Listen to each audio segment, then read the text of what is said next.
Morning all. I have to admit to being absolutely buzzing this morning because I've just come from the sorting hat for Stanton and Levine. And of course there's a buzz in the air. It was pouring with rain, so we actually did it in Mitchell Hall in front of the fireplace this morning. Thanks to those senior students who came as representatives of their houses and welcomed the grade 8 so warmly and generously into their houses. And my message to you all, actually can you just give me the sorting hat? We do actually get the sorting hat out and put it on their heads and do a whole ceremony for them, which will tell us, and Miss Samuel chooses which house they go into. And what I ask of all of you students is whether it is inter-house rugby this afternoon or whether that's postponed because of the rain or whatever activity we put in place this afternoon, please make them at home. Avoid the silly, immature initiations, but just welcome them. They're moving from one home away from home to a new home away from home in your house. And actually, you will all remember the older students of being a little smaller and then making that big step. So with courage, they're doing that this afternoon. They are adopting the tribal colours of the houses and give them a huge welcome and make them feel part of your house community. The other reason I'm absolutely buzzing is that last night I went to the theatre festival and I watched the Mere Mortals and Seven Stories that was performed in the Wilkinson Theatre. You will have seen that poster up in and around the main building. Well, I have to say that it was an extraordinary performance from the whole cast. But with all these productions, it's the backstage crew as well, and probably one of the best sets I've seen in a long time. And so the stagecraft was magnificent. So to all those performers and backstage crew, well done. And as you know, Miss Samuel has been at the school for a considerable amount of time. And after the performance, she came up to me and said, "That is one of the finest performances I have seen in 30 years at Shawnigan Lakes School. It was absolutely superb what you delivered with comic timing, great humour, great chemistry between the characters, because there were two plays within the production, and it was tremendous. So well done you. Delighted to see the drama programme thriving in such a way. So if you missed it, you missed out. Hymn number 4, Groves, please pick up your books and let's welcome our guests and show them how we sing.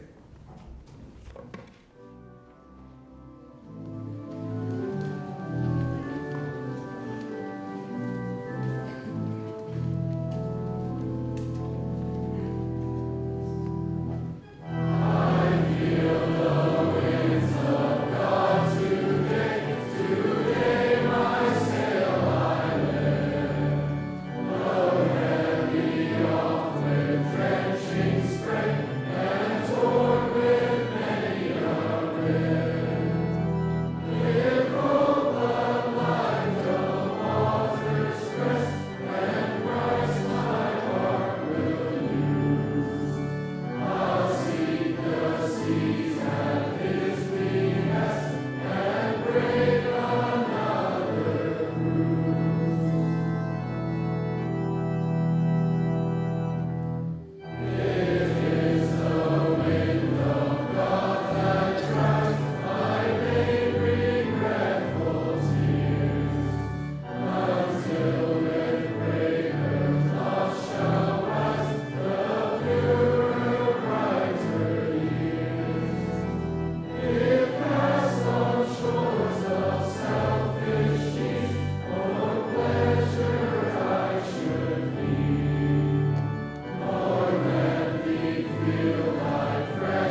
Thank you all. Please be seated. How come you were all smiling at the God Squad as they came down the aisle? Just because they look so good in their robes? Is that what it was? Lots of smiles this morning. So I'm going to talk a little bit right at the beginning. So Hayden spoke at the end of our gathering on Wednesday about the performances of 7 Stories, the absurdist play by Morris Panitch, about a man who decides to end his life because he can find no meaning in it. And as the headmaster said, the play was, by all reports, one of the best things that we've had at Shawnigan. So congratulations, my congratulations to the crew and cast. So I've had a keen interest in the absurdist movement. You might be surprised to know, or not surprised to know, since my university days. And since Hayden brought it up, I thought, okay, well, I'll talk a little bit about absurdism. And if what I say today is totally absurd and meaningless, all the better. So scholars point to the 19th century philosopher Søren Kierkegaard, Danish philosopher, as the thinker who kind of established absurdism and its philosophical cousin existentialism. He established these things back in the 1800s as serious philosophies, which is interesting because Kierkegaard was a Christian, a devout Christian. So you might think, well, how can someone who believes in an all-powerful, loving God also believe that the universe is meaningless? And I think if you ask Kierkegaard, his answer would probably be, look around. You know, if you want to see absurdity, just look around. Look at the news. It's everywhere. So how many times in the last week, for instance, have you thought that some incident or encounter, something that happened in the world or in your life was completely absurd?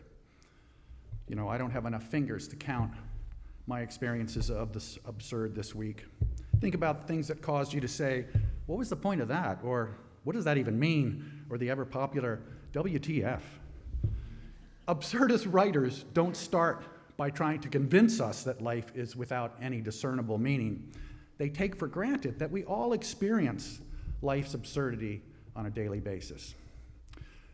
So the absurdists start rather with the question, what do we do in the face of a universe, a vast universe, in which we often only see chaos and meaninglessness, death and destruction?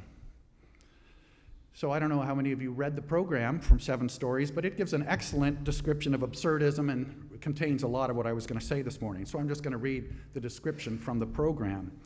Absurdism is a philosophical perspective that examines the conflict between the human tendency to seek inherent value and meaning in life and the human inability to find any significance in a purposeless, meaningless, or chaotic and irrational universe. The absurd arises by the contradictory nature of the two existing simultaneously. Absurdism further explores the fundamental nature of the absurd and how individuals should respond once becoming conscious of the absurd. The French author Albert Camus, in his philosophical essay, The Myth of Sisyphus, explores the concept of the absurd using the mythological figure Sisyphus as a metaphor. Some of you know this essay, I think. Sisyphus is condemned to endlessly roll a boulder uphill, only to have it roll back down again, representing the futility of human existence. Camus stated, the only viable solution is acceptance. Thus, by embracing the absurd conditions of human existence, while also defiantly continuing to explore and search for meaning and live in spite of it, a person can achieve the greatest extent of one's freedom by rebelling against the absurd through meaning-making. So what does all that mean? Well, let me add a few comments here.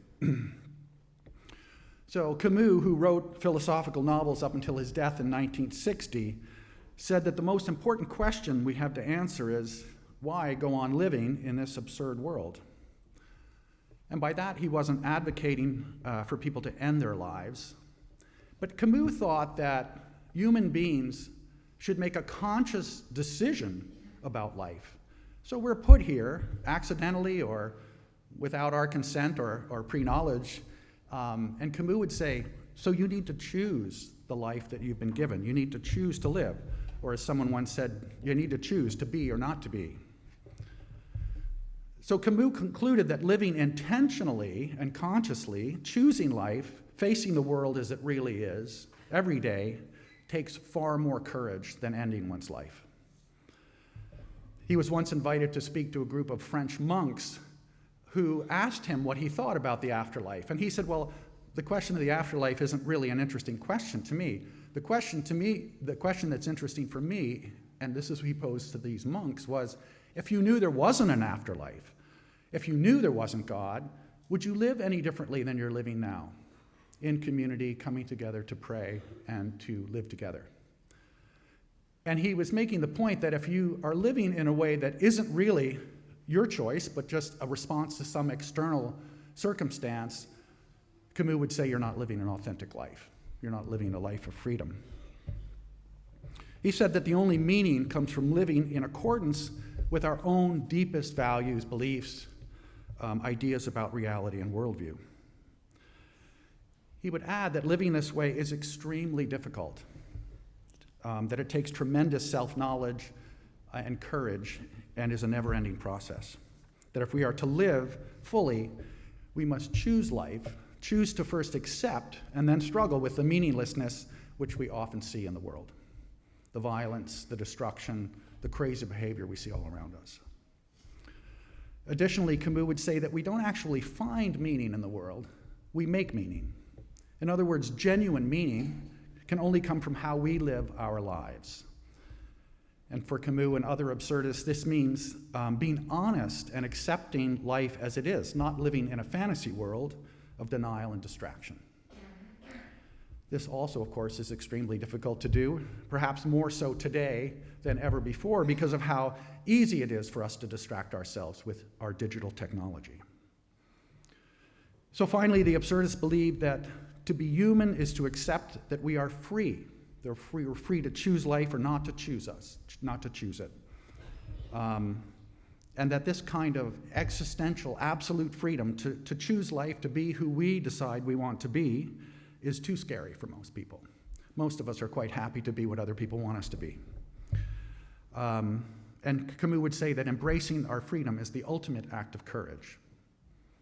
So an interesting question to ask ourselves, how free are we? How much do we really decide to embrace our lives, and how much of ourselves do we put into life rather than just kind of trying to negotiate what everyone else wants from us? So there's a great deal in absurdism, as you can hear, that appeals to me, and I would imagine to you as well. The somewhat frightening idea that we are in charge of our own lives, and in order to live authentically, we must strive to live in accordance with our beliefs, values, expectations, and interests, rather than some external criteria. And I couldn't agree with that more, but I don't believe that everything is meaningless. There is meaning to be found in our day-to-day lives, in the smile of friends, the beauty of nature, music, art, etc. And I don't actually think that Camus would disagree with that. He is, after all, the one who said, "Don't walk in front of me, I may not follow. Don't walk behind me, I may not lead. Walk beside me, just be my friend." So practically, this all looks like some of the values that we always talk about. Respect yourself, take responsibility, think critically, wonder, be curious, spend time outside the box of conventionality, and regularly push yourself out of your own box of comfort and convenience. Be your own person. That's really what absurdism is about. And like all philosophical and social movements, it has a perspective to offer us, a way of making sense of the world. So thank you to Mr. Interlandi, I don't know if he's here, for bringing a little bit of absurdism onto the SLS campus. Not that we don't have plenty of it already. And I'll end by asking Georgia to come and read this quote from Albert Camus. So listen carefully to what he says. I think it's so interesting, and this is a very accessible quote.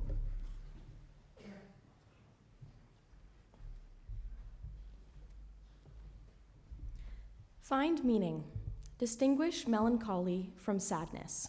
Go for a walk. It doesn't have to be a romantic walk in the park. Spring at its most spectacular moment. Flowers and smells and outstanding poetical imagery, smoothly transferring you into another world. It doesn't have to be a walk during which you'll have multiple life epiphanies and discover meanings no other brain ever imagined to encounter. Do not be afraid of spending quality time by yourself. Find meaning or don't find meaning, but steal some time and give it freely and exclusively to your own self. Opt for privacy and solitude. That doesn't make you antisocial or cause you to reject the rest of the world, but you need to breathe and you need to be.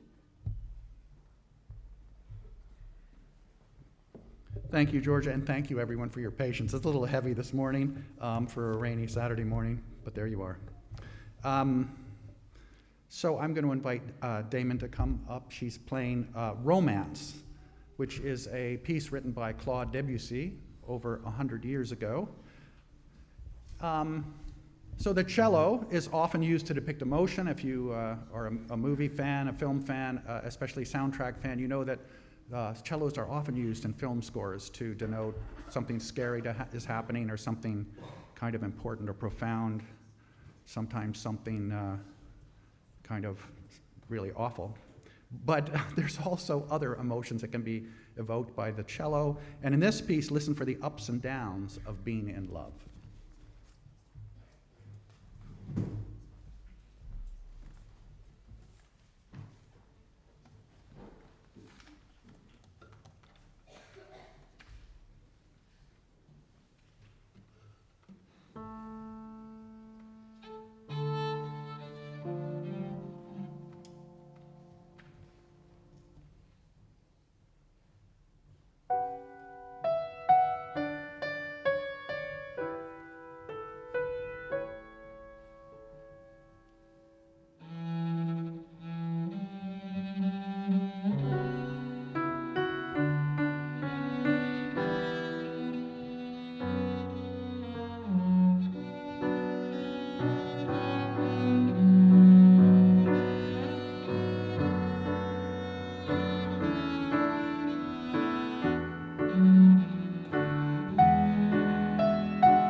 Beautiful.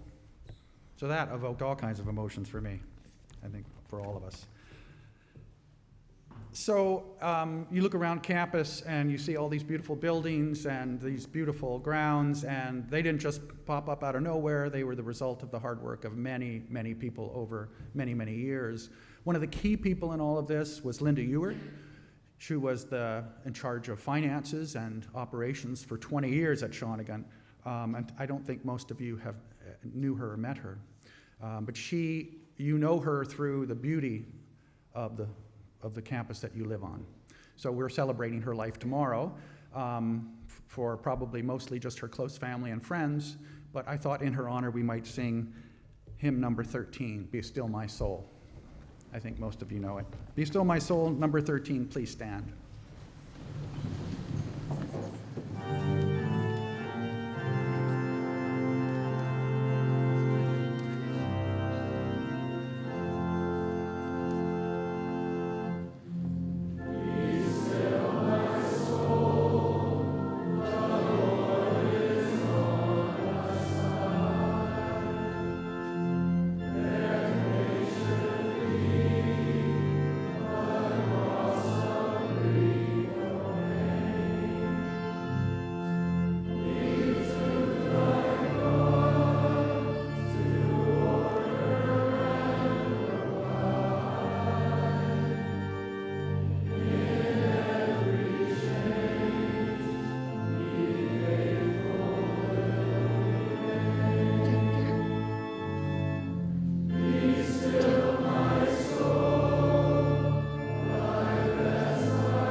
Thank you. Please be seated.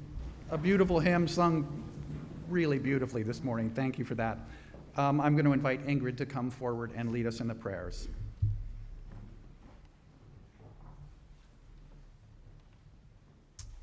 We pause to think about those in need in our families and in the world. Please respond to the bidding, Lord, in your mercy, would hear our prayer. We pray for peace in throughout the world. We remember especially those who are innocent victims of war and of violence. Lord, in your mercy, we pray for the sick, the lonely, and the poor. We especially remember children who are without the basic necessities of life. Lord, in your mercy, we pray for those who are suffering as a result of the fires in eastern Canada, Alberta, and here in BC. Lord, in your mercy, we pray for the leaders of government, business, and education, that they might exercise their authority with kindness and wisdom. Lord, in your mercy, for our friends, families, and those who teach us and care for our needs. We pray that we might be good friends to others. Lord, in your mercy, we take a brief moment to consider any other needs in our hearts. Lord, in your mercy,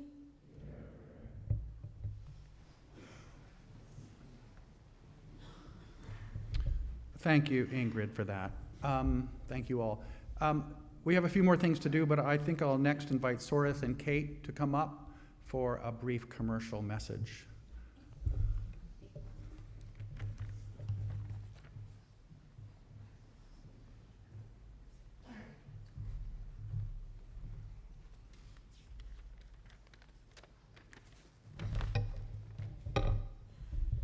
Hello everyone, my name is Kate and I am a grade 10 in the Drama 360.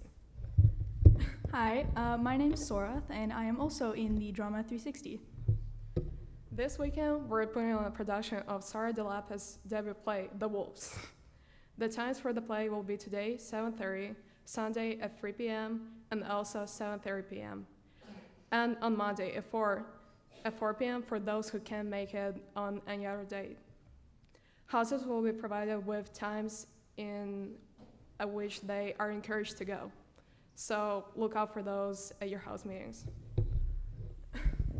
The play tells the story of a soccer team made up of 9 girls as they experience loss, love, and navigate how to be a teenager over 6 weeks of warm-ups and games. The play won the 2015 Relentless Award for Playwriting and was a finalist for the 2017 Pulitzer Prize for Drama.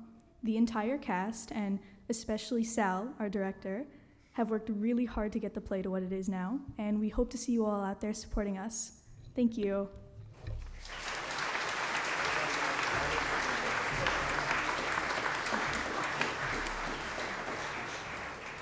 Thank you, ladies. So now, kind of to wrap things up a little bit, we're going to sing a recessional hymn, but to wrap things up in a way, I'm going to ask Georgia and Raina to come up, and they're going to sing for us.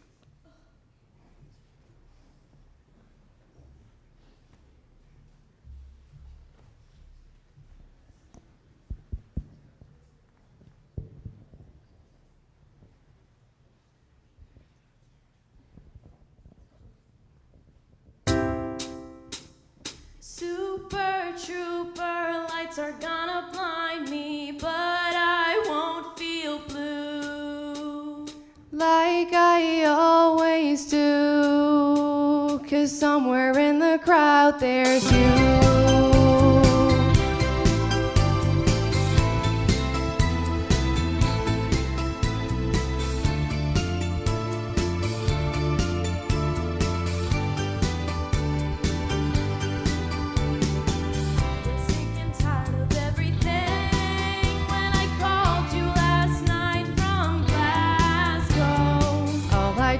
Eat and sleep and sing, wishing every show was the last show. So imagine I was happy to hear you coming. Suddenly I feel alright. Everything will be so different when I'm on the stage tonight. Tonight the super trooper lights are gonna find me shining like the sun, smiling, having fun. feeling like a number one. Tonight the super trooper beams are gonna blind me, but I won't feel blue like I always do, 'cause somewhere in the crowd there's you.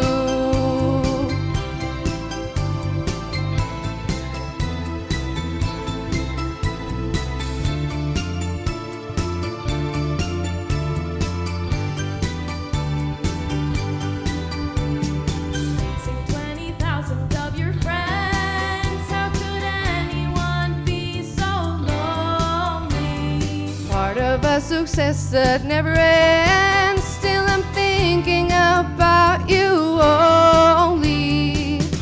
There are moments when I think I'm going crazy, but it's gonna be alright.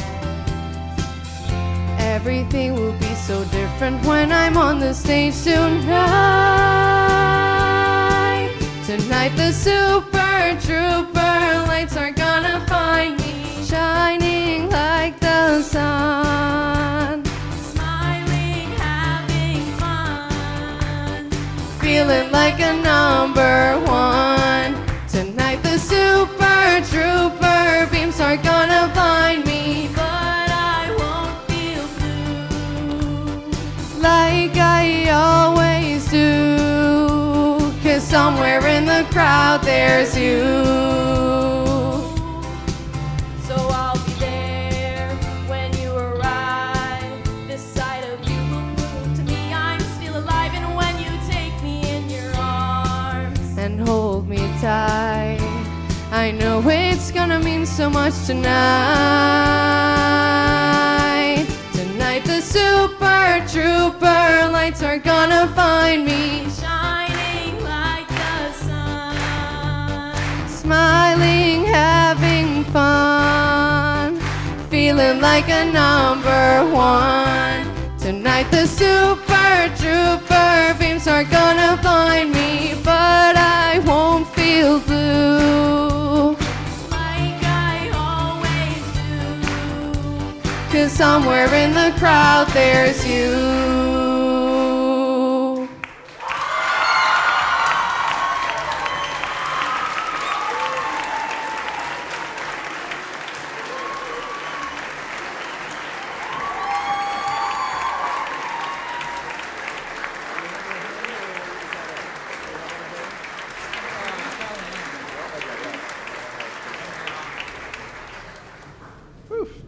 All right. Awesome.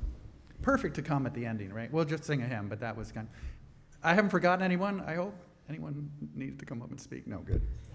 That was wonderful. Thank you. It's why Saturday morning is always my favorite time of the week.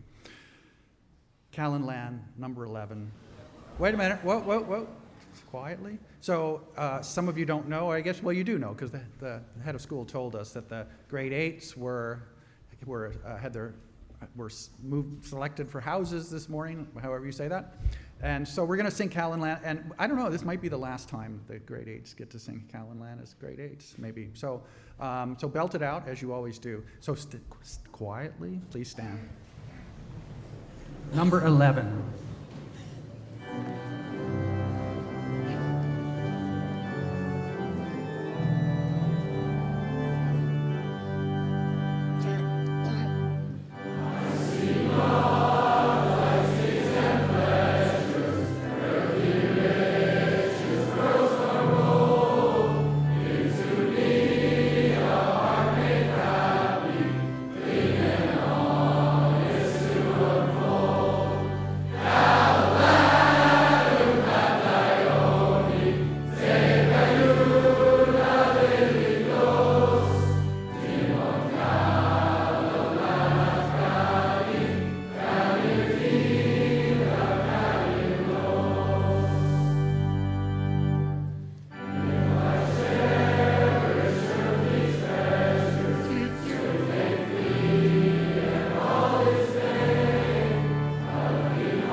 Thanks, Rev. Please be seated.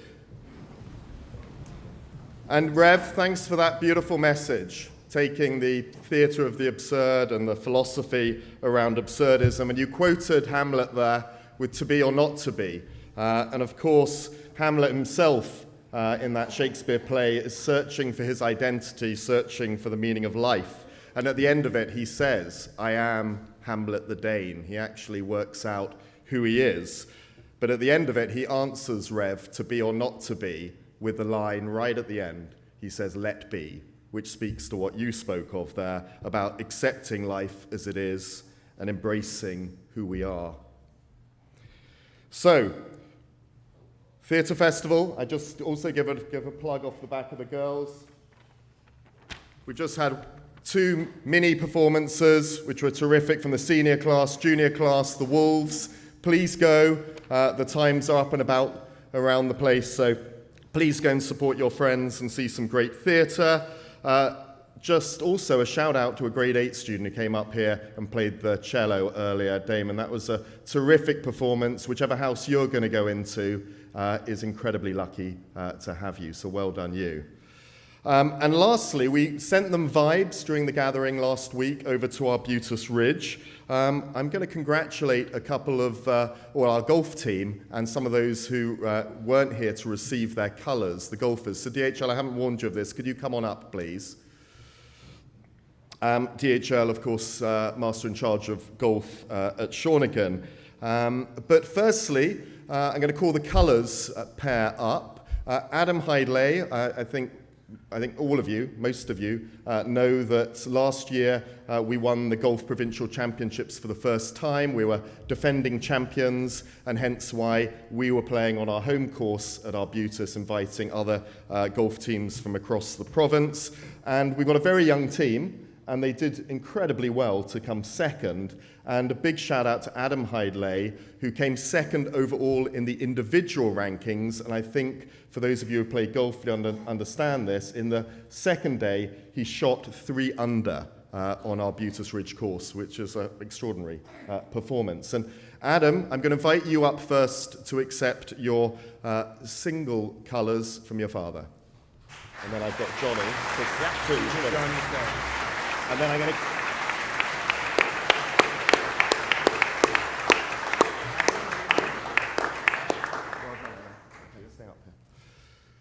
And also, another wonderful student, we've got Johnny from Duxbury and from Finland, and he gets double colours for his contribution to the hockey programme and the golfing programme, wherever you are, Johnny, and you were amazing last night in that performance. And you're not wearing the same clothes, but you're...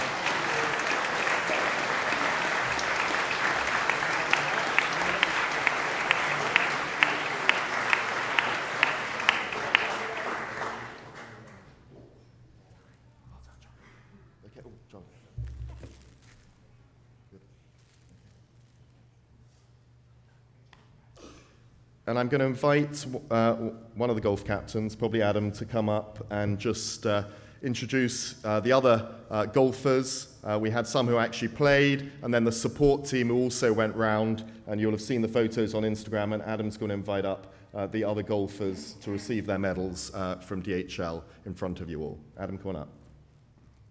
All right. Bit nervous, so I hope I don't forget anybody, but I think it's Tyson, George, Oscar, Justin. Am I missing? I'm missing one. Who am I? Zach Grisdale. Our honorary coach, Zach Grisdale.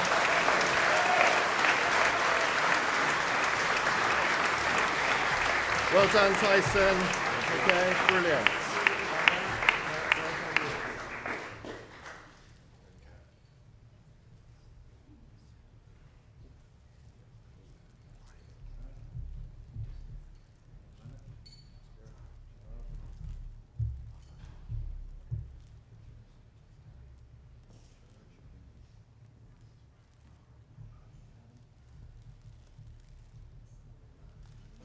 You can put them on, guys.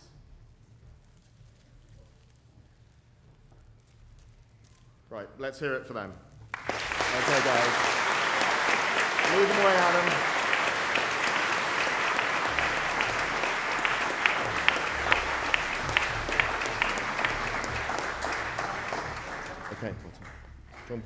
you want to do a briefing on Interhouse or do that in the dining room? Okay. Right, please stand. And we'll hear the organ and just remember that message, let be.